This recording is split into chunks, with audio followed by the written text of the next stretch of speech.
Any health-related information on the following show provides general information only. Content presented on any show by any host or guest should not be substituted for a doctor's advice. Always consult your physician before beginning any new diet, exercise, or treatment program.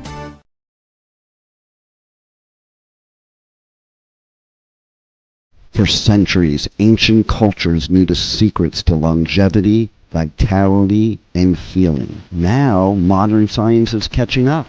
Ageless Blueprint is a podcast that will reveal the modern secrets of better health and a better life. Join Dr. Eldred Taylor here today and every Wednesday at 9 a.m. Eastern Time on W4HC Radio at W4HC.com. As together we discover the secrets to better health through science and spirituality. A better life with Ageless Blueprint starts now. Here's your host, Dr. Eldred Taylor. Hello, and good morning to you guys. I am Dr. Taylor, the Spiritual MD, and this is not a virtual background. This is where I really am. I am in Cancun, Mexico, at the Hoya Paraiso Iberostar. And to be ageless, you need to learn how to take time off and to rest. And my wife is an expert at that. And whenever there is a holiday, we end up going somewhere. And this is one of our favorite places. If you want to come to Cancun, this is a great hotel. And I'm in the lobby. And so, excuse me if you see some people walking in the back, or there's a fountain over here. I could actually show you the fountain, I guess. Okay. So you might hear that. So don't be alarmed. Uh, Rebel will try and cut down the background noise as much as she can. But I want to welcome you.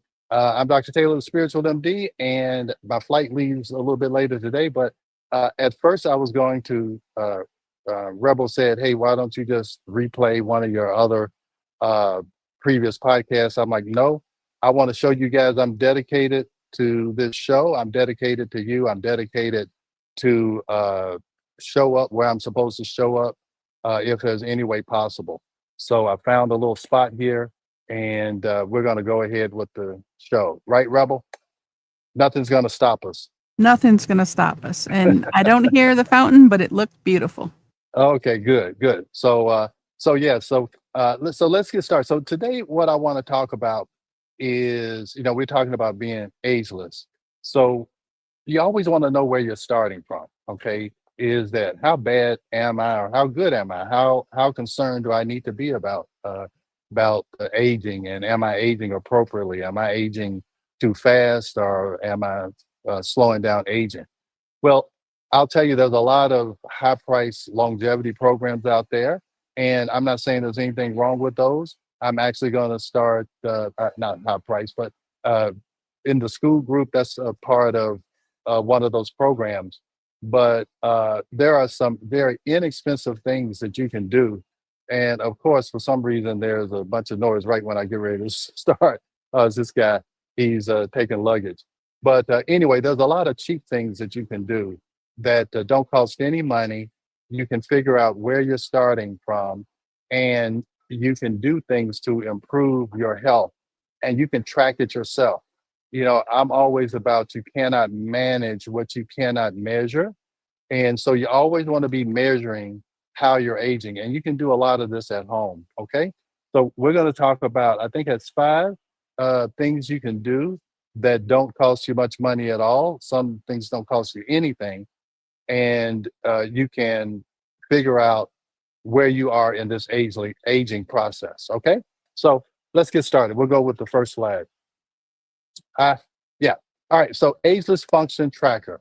We always want to track things. I talk about stress. You got to measure stress. You got to measure your hormones.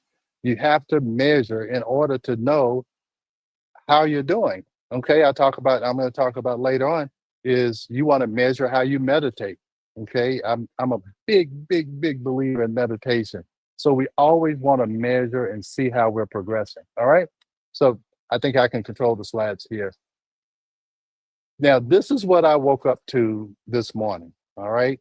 I woke up early because I needed to prepare for the podcast, and I managed to get out there before sunrise.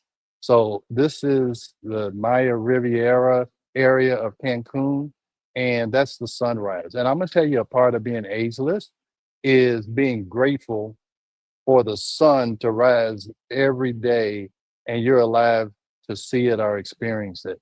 You know, if you get up in the morning and start out with a feeling of gratitude, it really it really provides an ageless spirit. Okay. It's just to be grateful to breathe, just to be grateful to move. And we're going to talk a lot about movement, but to wake up and to see that, it just shows you how great it is just to be alive. All right.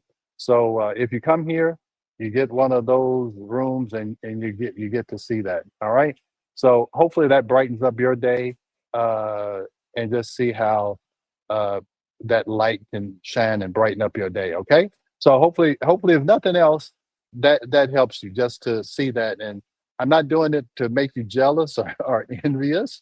I'm doing it to try and uplift your spirit and just tell you that being ageless is about being grateful. All right. So, why functional metrics matter? All right. Now, these things I'm going to talk about today, uh, it- let's just talk here. Early warning signs. Functional decline precedes other aging markers by 5 to 10 years. Changes in daily movements reveal health issues before they become serious. So, you can preempt or predict disease or declining aging or aging too fast. And you can detect that 5 to 10 years before you're ever going to get any kind of disease.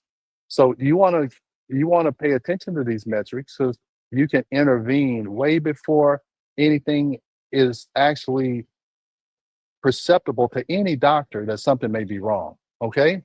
So this will tell you the true biologic age, not just the age counting from the day you were born, but how fast or how slowly are your biological systems aging.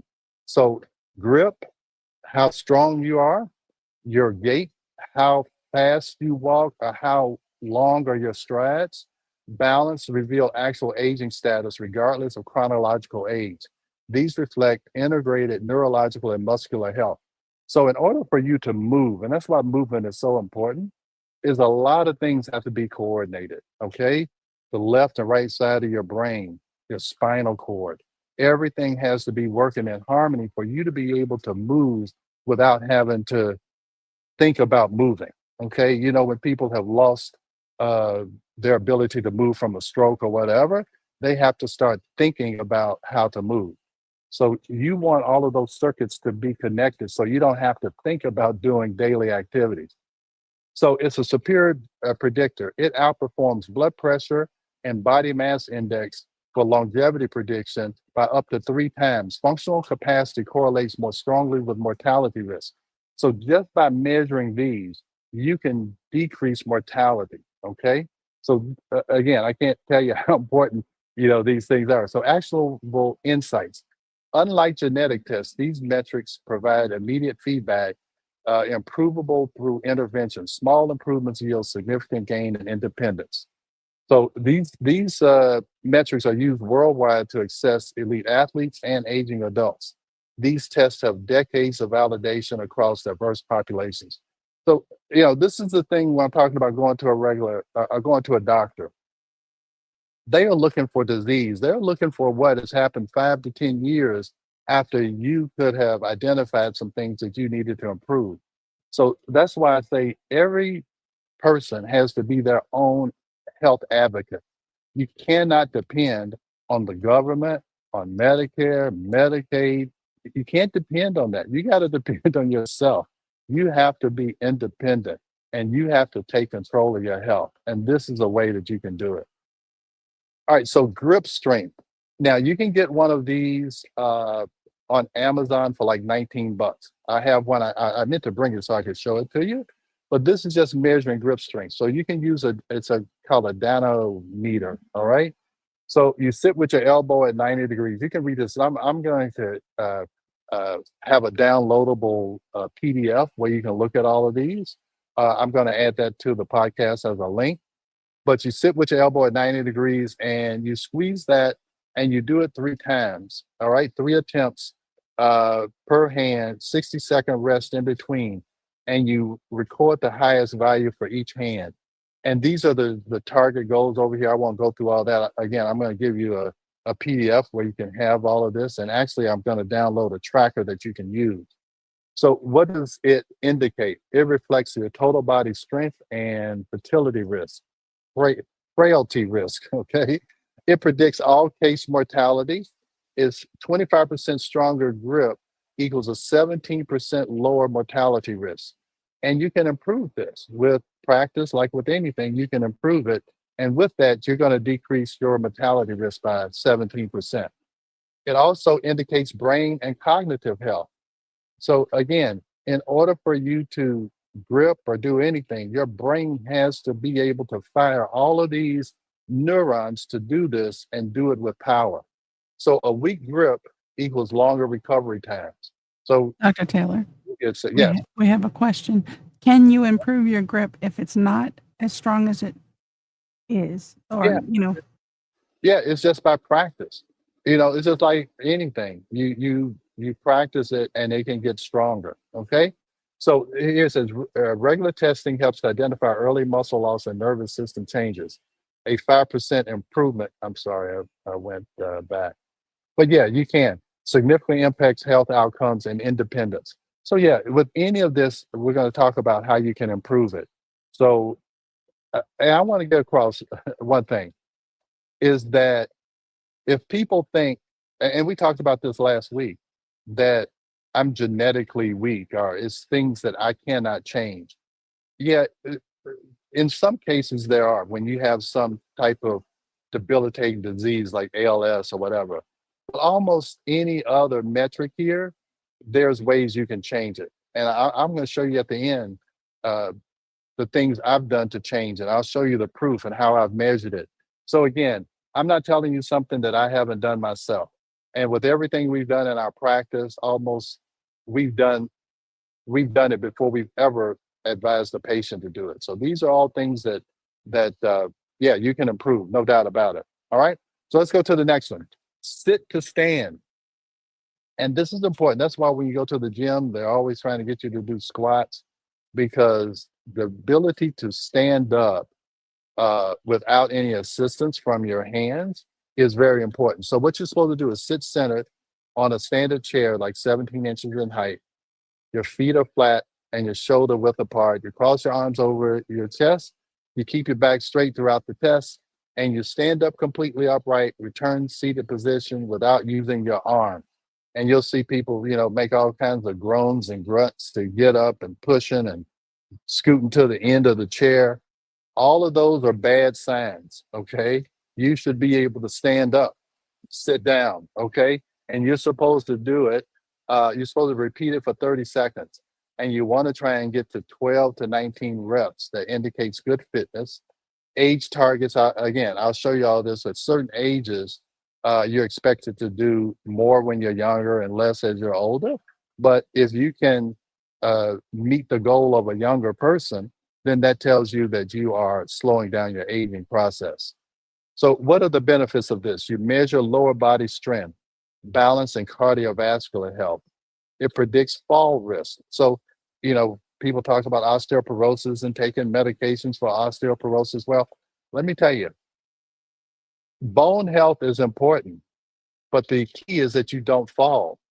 Even if you have osteoporosis, if you can maintain your balance and not fall, you're not going to break a bone. So that's why even if you have osteoporosis, you want to do these things because you want to try and improve your balance and decrease your fall risk, okay?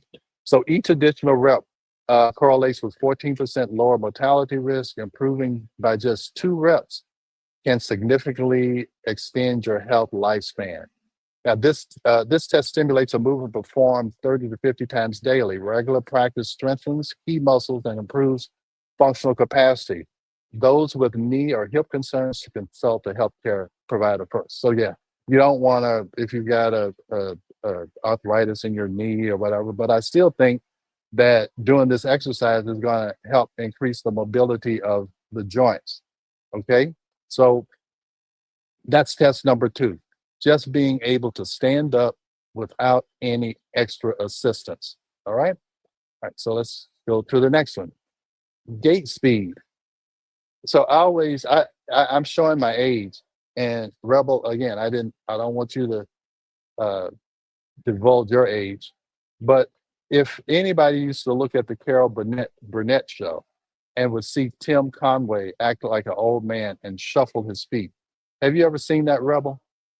It does come on at Nick at Night and some other, I think it's on Tubi TV. Yes, I didn't Yeah, see it when it yeah. was originally though. So when I look at this, I'm like, you don't want to be like Tim Conway when he is shuffling his feet, acting like an old man. You want to you want to walk briskly, and you want to take long strides. Okay, 100 to 118 steps per minute balances your cardiovascular efficiency with joint health and focus on consistent rhythm over stride length. Okay, so you want to have a nice pace of walking. Not too slow, not too fast, but distance maximum. You want to aim for 1 mile in 15 to 20 minutes. So when you're taking a walk, you need to at least be doing 3 miles an hour. That would be 20 minutes per mile. Okay. But that doesn't So, include all walks, right? That's on special oh walks. You yeah, can yeah. take a That's nice stroll through the park yeah, or the zoo. exactly.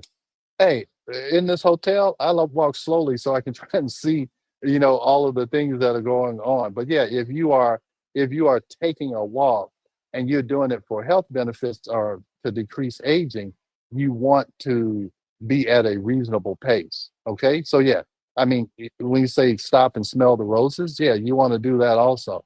But if you're trying to walk for health benefits, it needs to be at least at this pace in order to improve health and to slow down aging. So it reflects integrated cardiovascular, neurological, and musculoskeletal functions. Changes often precede clinical symptoms by months, serving as an early warning system. And now you can track this on the Apple Watch. And if you've never looked at the health icon on the Apple Watch, it looks at gait speed, and it looks at some other metrics. I'm going to show you at the end, but it also looks at gait stride, how long the strides are taking. It really does. It does track a lot of health markers. All right, and again, movement is so important to the neurological system because again, you actually have trillions of connections from all these nerves trying to organize your thoughts, your movements, your speech. So in order for your body to work and to move like you want it, a lot of connections have to be there. So everybody's worried about dementia and how well their brain is working. So you want to make sure that you reinforce those connections, that those connections stay active, because if you don't use it, you lose it. Okay. And that is a true statement. So you want to use those nerves, you want to use those muscles so that you don't lose the ability to move. Because I'm telling you, when you lose your mobility, man, you lose a lot of life experiences. I went to Egypt, and you have to crawl down in these caves and you have to climb up. And I'm like, I'm glad that I did it at this age and where I'm this mobile so that I can continue to have experiences and have the full experience of the sights and the sounds that life has to offer. All right. So enough of that. Let me go to the next one. Functional reach. So you're supposed to stand side onto a wall, with your arm at shoulder length, just like this woman here is. And you want to try and see how far you can reach. You reach forward as far as possible without taking a step and without falling, of course. Okay. If you can reach greater than 10 inches, you have good balance. And again, this is trying to decrease your risk of falling. Okay.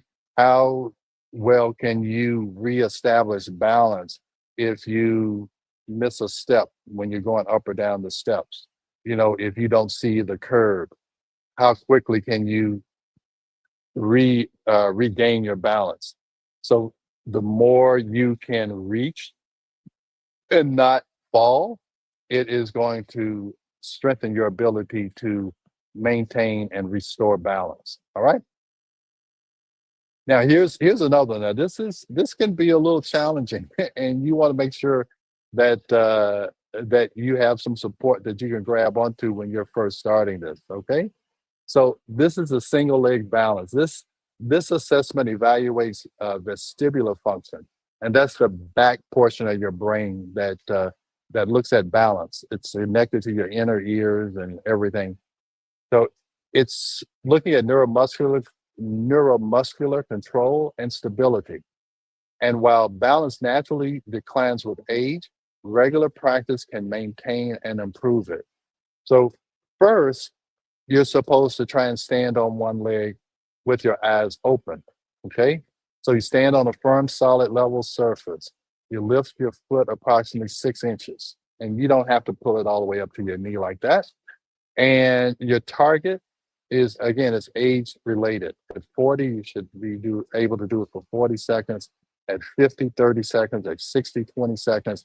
And at 70, 10 seconds. So for some reason, that part of the brain will just, it begins to deteriorate just due to aging. Okay, that's why trying to exercise this part of your brain is so important, to try and slow that down. All right.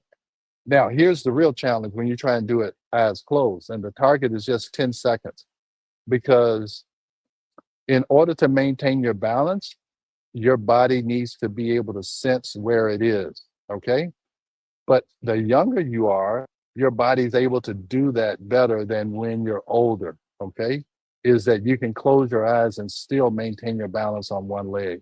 Now, I will tell you that's challenging, and you really, you need to make sure that you can grab a chair or whatever, or you can put your foot down easily, because that takes some practice. So proprioception and neuromuscular coordination. Again, for your body to know where it is in space, the cerebellum has to be working. And I'll tell you, I learned this several years ago, probably 10 or 11 years ago. And because my mother suffered with dementia the last 4 or 5 years of her life, I was really concerned about how I can exercise my brain. And this is one of the ways to make sure that your body knows where it is. So anyway, to make a long story short, we started ballroom dancing. Ballroom dancing helps decreases dementia, because when you're dancing, you have to know where your feet are in relation to your arms and where your partner is. And I'll tell you, we've been doing ballroom dancing for 10 years. We've been taking lessons on and off. And it's difficult. It is difficult to be able to move your arms and legs in different places at different times. And so that's a way that you exercise that proprioception. Where are my feet in relation to my environment? Where are my arms? So anyway, that's a test that you can use, and you can definitely practice and improve. All We right. also want to remind everyone, please do this if your legs and knees are in full Yes. function. Do it Yes. within Yes. your restraint, please. Don't try to do it Exactly. if your legs or knees aren't in full Right. function. Right. As we said at the beginning and the end of all of these podcasts, I'm just giving you suggestions. Yes, you need to talk to your doc. Yeah, if you're about to have a knee replacement next week, don't don't do this right now. Okay, let's wait till we know that your body is functioning semi normally, and then we can talk about improving it. So anything that needs to be repaired, let's get it repaired, and this would be a part of the long-term rehab, process. All right. All right. Yeah, yeah. And the Apple Watch can do a lot. Okay. There's if you go to the health, it has a little heart thing. And if you go on that on your actual phone, and your watch would be be what would be recording it. Uh there's a lot of things that you can find there. That's what I'm saying. Gait speed, and it's actually measuring it even when you don't know it's measuring it. So you can go, and if you've been wearing your watch for, I don't know how long, it's actually keeping a record of that. And you can look at what the trend is, and you can start actually, paying attention to that. It looks at walking steadiness. It looks at how well you're putting your weight on your left and right foot. Are you favoring one or the other? It really is amazing what it's recording. And it can look at stride length and walking asymmetry. That's what I'm talking about. Are you focusing more? Are you preferring one side more than the other? It can be indication that you have some weakness in a hip, or you have some kind of back pain that your body is trying to adjust for. So if you have an Apple Watch, and I'm an Apple guy, but I'm sure Google has the same thing, and Fitbit, all of those, whatever your way of uh, uh, obtaining these metrics, it doesn't matter. All I know is Apple, but I'm sure all of the other companies have something like this, and I think it's great, and we just need to start paying attention to it so that information is there. All right. So let's go to the next one. So again, and you can score and track your progress. Again, the Apple Watch will do it. I'll actually have a link for a PDF where you can track it. But really, all of those graphs and everything are right there on the Apple Watch. So I think it's really important. Again, you want to see where you're improving, and if you're not improving in an area, you want to focus on trying to, you know, improve that area. Don't, uh, if you don't have information, you don't really know which path you need to follow. So I think all of this information is very good for you. So what can you do? Interventions for improvement, strength training, okay? Resistance exercise 2 to 3 times weekly. And at the end, I'm going to show you, some of the results that I've had by doing this.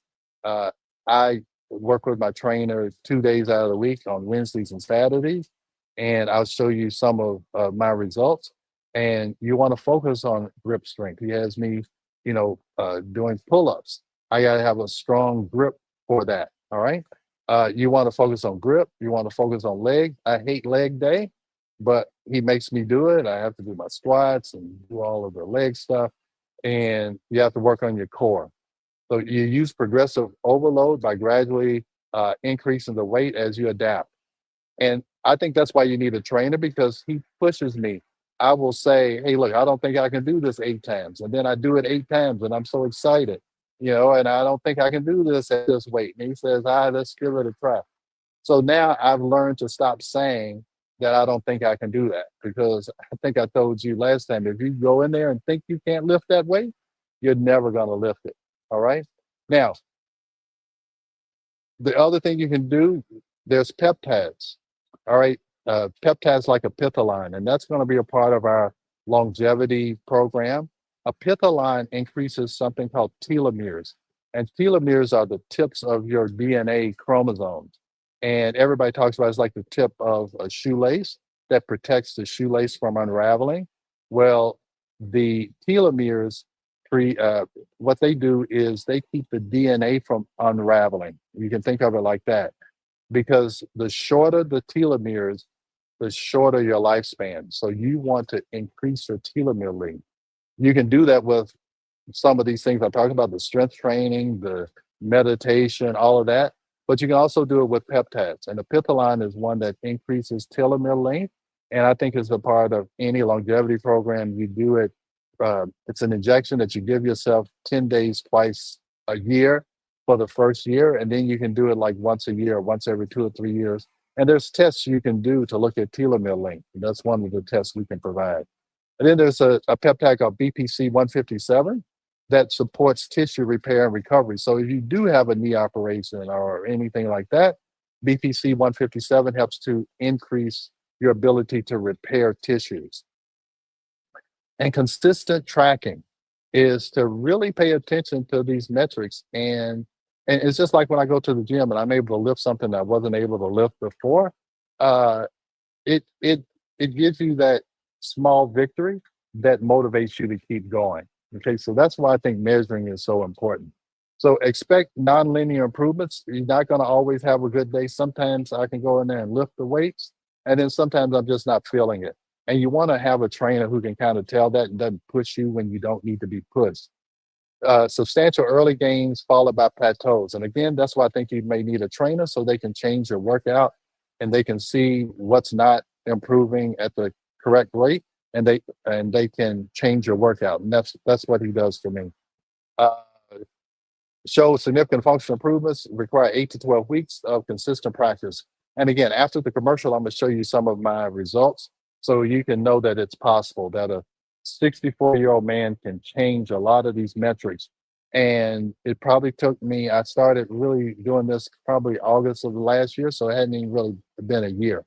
So all of this can be done, and it doesn't, have to take forever just because you're a little bit older than the other people in the gym. All right.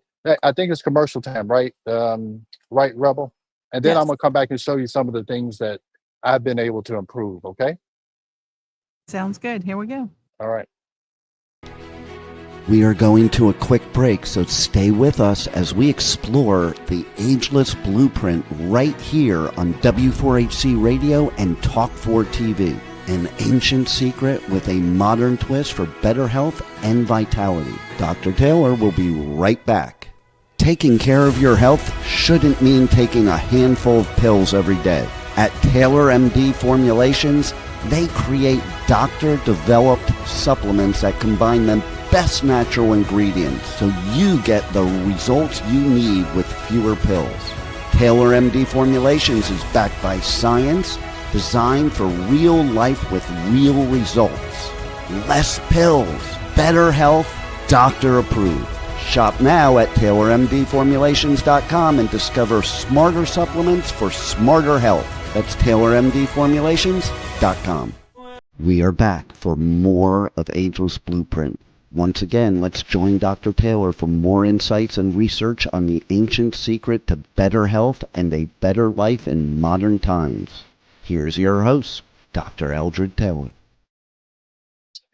All right. Hello. Welcome back to Ageless Blueprint. Again, I'm in a resort in Cancun. This is not a virtual background. If you just joined me, I'm actually practicing what I preach and taking some time off to rest and recover. And we've been talking about ways to monitor your own health at home and to improve or slow down your aging process. So I would ask you to, view the architecture of your aging. So let's just keep going. So you ought to download the tracker. I'm gonna have it as a link at the bottom of the podcast.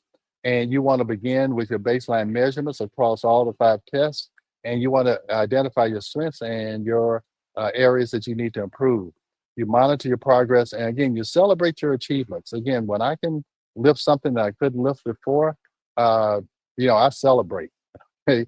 So research shows active tracking and targeted interventions can improve biological age markers by 5 to 10 years compared to chronological age. And I will tell you that I feel that 5 to 10 years younger, and I can show you some of the metrics. Consistency matters more than perfection. Even small improvements translate to meaningful enhancements in independence and quality of life. Okay, so you don't have to make these major changes. Don't expect to lose 20 pounds the first 5 days. It's just not going to happen. Okay. So just have some realistic goals. Think of this as a lifestyle change. It's not something that I'm just going to do for 2 months and then I'm going to go back and eat my Twinkies and sit on the couch. You have to make a lifestyle change. Okay. So just think of this as this is something I'm going to incorporate into my life daily. This is not optional. All right. Now, this is my trainer. This is a guy named Drew. And about, I don't know, it was like 2 weeks ago, he was like, I need to take a picture of you. You're one of my best students. You come in, you do what you're supposed to do. And you know that old saying, when the sun's out, the guns are out. I got guns now. All right. I told him when I first started working with him is that I want to be able to go to the beach and not be ashamed to take my shirt off. I would see some guys on the beach and they'd have these big beer bellies, and they're just walking around so proud. And I'm like, wow, these guys are really self confident. I'm not that self confident. So I told them I want to be able to take my shirt off at the beach. Now, I I still do it sparingly, but I'm not self-conscious about it anymore. So that was my one little goal. And then after that, I was so it was such a habit for me. Now I don't want to miss. I worked out while I was here. So it has become a lifestyle for me.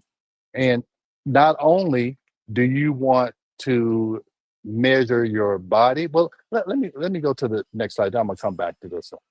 All right. This is I have a body composition scale uh, at home. And you can get this off of Amazon. It costs $50, $60.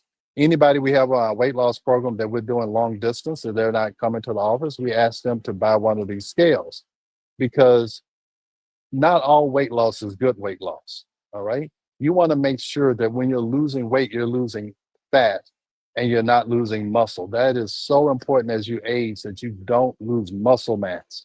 That's why I'm so proud of that picture because I have gained muscle mass and I can measure it and I have measured it.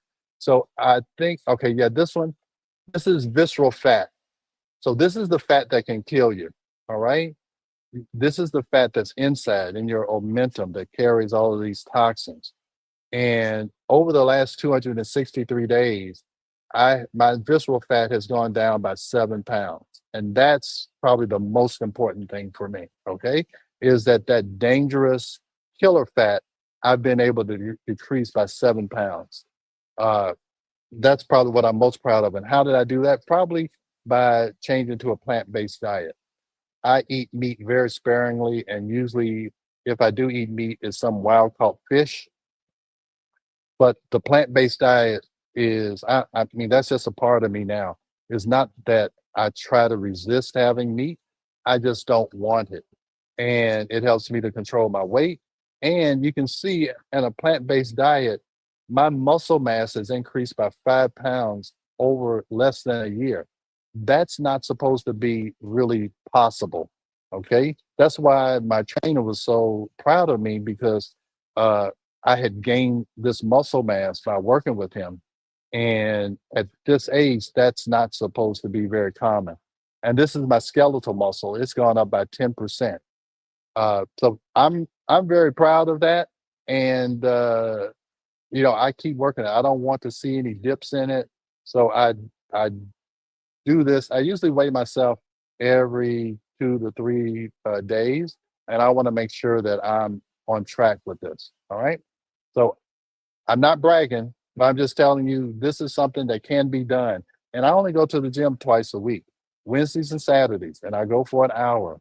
That's really all I do. Now, I do expend some energy out in my backyard. We garden, we plant roses and stuff, and that's probably my daily exercise. I go out there and do that. But this is just 2 times a week. I've been able to do that uh, to accomplish this. So it really is more about consistency. I tell people you don't have to do 4 hours of CrossFit, 8 days a week in order to improve. It's all about consistency. So let's go back one slide. Now, the other thing that you want to measure, and I told you I'm very concerned about my mind and my brain because of my mother's dementia. And she also had a brother and a sister who also had either Alzheimer's or dementia. And this is the Muse headband, and I'm a big proponent of that. I just, in my ageless tip of the day that I put in the school group, I talked about how important it was to be still and be quiet. It stimulates your parasympathetic nervous system. That's the opposite of the fight or flight nervous system. And just 10 minutes of activating your parasympathetic nervous system allows your body to reset and repair itself. So this Muse headband you put on your head, and it tells you when your brain is quiet. All of those little blue birds down there says that my brain was quiet. Now you see it says I have 33 birds and 16 recoveries. What that means is that what mindfulness means is that you're mindful that when thoughts cross your brain and you're able to let those thoughts leave and you don't dwell on them. So you're not so a thought comes like, oh, how am I going to, do I have enough money for my house note or whatever? Just let that pass, recover, slow your brain down. Don't go down those rabbit holes of anxiety and panic.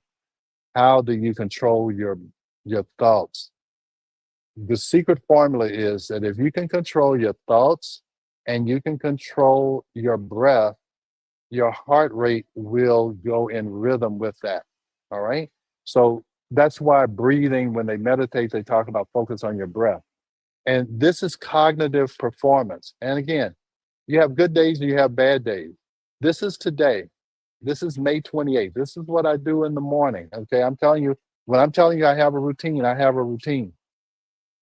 So today it was great.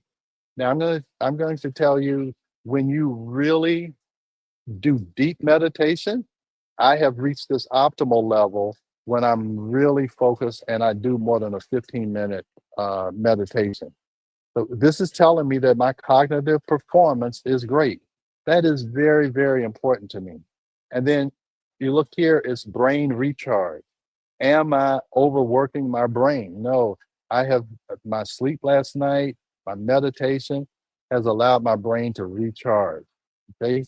So I love this. And I'm going to have a link to this. If you go to choose muse, muse.com/ageless, you can go and purchase this and you get a 20% discount. So it's, what did I say? Choose, CHOOSE, muse, MUSE.com/ageless.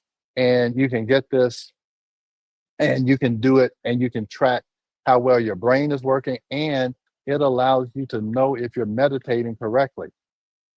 I also talked about just the act of being still. I was still 84% of the time during those 15 minutes. And this I've had to work on, is being able to not be fidgety and want to move. So I sit in this position, I stay there, I focus on my breathing, and I let my thoughts pass. I don't dwell on negative thoughts, and I don't and I try to invite positive thoughts. That's how you get these little birdies to show up. When your brain is, and what you'll have is you'll be listening. When you're thinking, you hear rain, and it sounds like a thunderstorm if you're really thinking. And as you quiet, the rain goes away and the birds start to sing. And your brain can start to get trained. And I can do it, willingly, is that I know how to slow my brain down. And it actually looks at these brain waves. And I think I'll do a whole lecture on talking about brain waves and how you can get into these different states to do different things. You want to have a different type of brain wave when you're trying to reset your brain. You want to be in delta or theta or alpha. And when you're doing work, you want to be in beta. And when you're frazzled, this is where you don't want to be, is in high beta. And this tracks all of that for you. I really, really, really can't tell you how important I think this is, especially as you get older. If nothing else, just for this cognitive performance. And you'll see how the better you get at meditating, your cognitive performance will increase and this brain recharge will be very consistent. So, what I'm trying to get across to you is that it is important for you to not only train your body, but is to train your mind. All right. And then so we talk about body, mind, and spirit. And I think getting up in the morning and seeing the sunrise or watching a sunset, I think that connects you to spirit. Okay. The intelligence, the God, the whatever you want to call it, that is controlling this universe, that makes sure that sun rises in the east and sets in the west. Just to see the wonder of how this universe works, I think that's one way to connect you back to spirit. Uh, when I go out into the garden and I see that I planted one little plant and I have more cucumbers and tomatoes than I can even think about eating, is another way to connect the spirit, to see the wonder of nature and how this hotel is so beautiful that someone thought of this in their mind and they created it. And that's what mind, body, and spirit is. I believe that this creativity in this hotel comes from spirit. It enters someone's mind who's open to it, and it can be created. Now, that I don't want to sound mystical or whatever, but that's kind of what happens as you begin to age. You begin to see life in a broader sense. You're not so focused on you because you realize that I'm going to be gone. This body is going to be gone someday, but your spirit can last forever.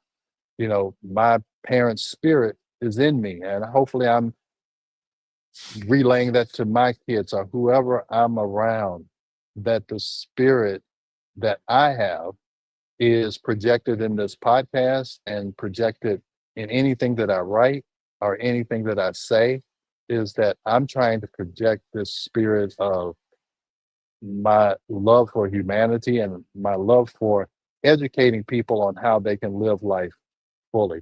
So I didn't want to go on that big monologue, but I ended up doing it anyway, because I really am passionate about this because I've seen the changes in myself, and I believe it's possible for anyone who really dedicates themselves to it.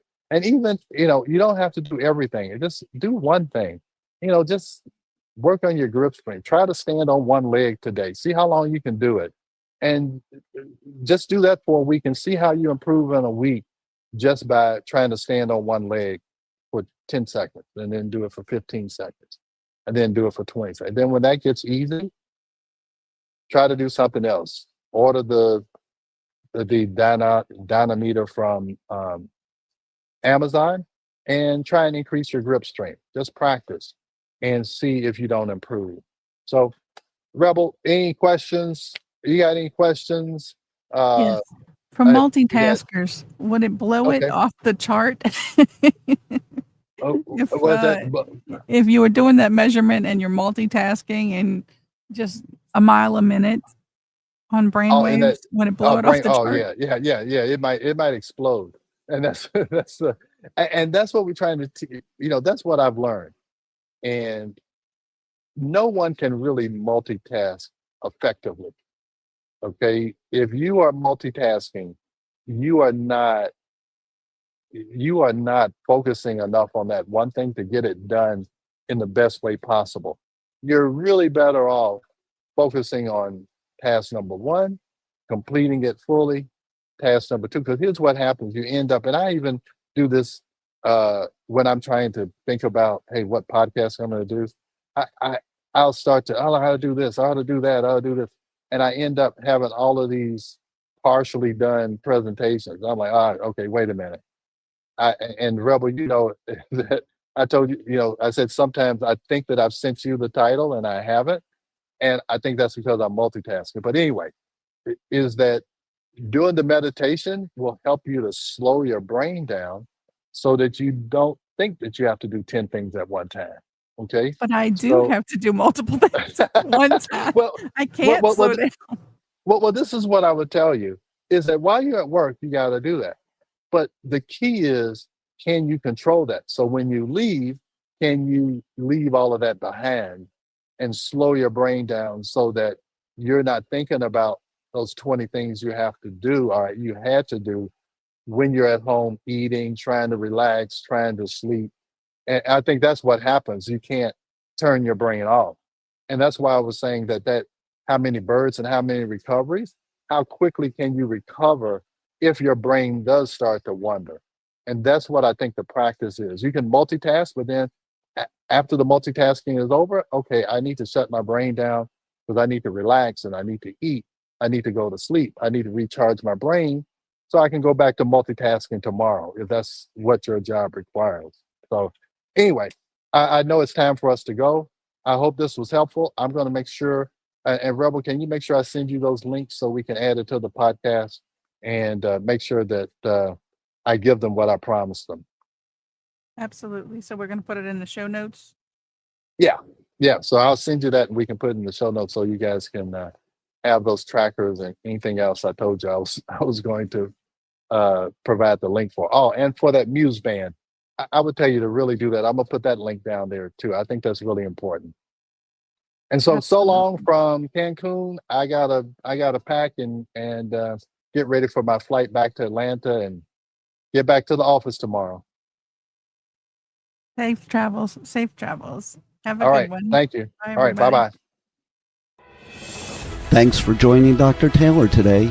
If you missed any part of this show, just check out the podcast wherever you listen to podcasts. Ageless Blueprint is every Wednesday at 9 a.m. Eastern Time on W4HC Radio at W4HC.com. Together, we discover the ancient secrets to better health through science and spirituality made for modern times. Until then, feel free to check out agelessblueprintpodcast.com and TaylorMDFormulations.com for more information.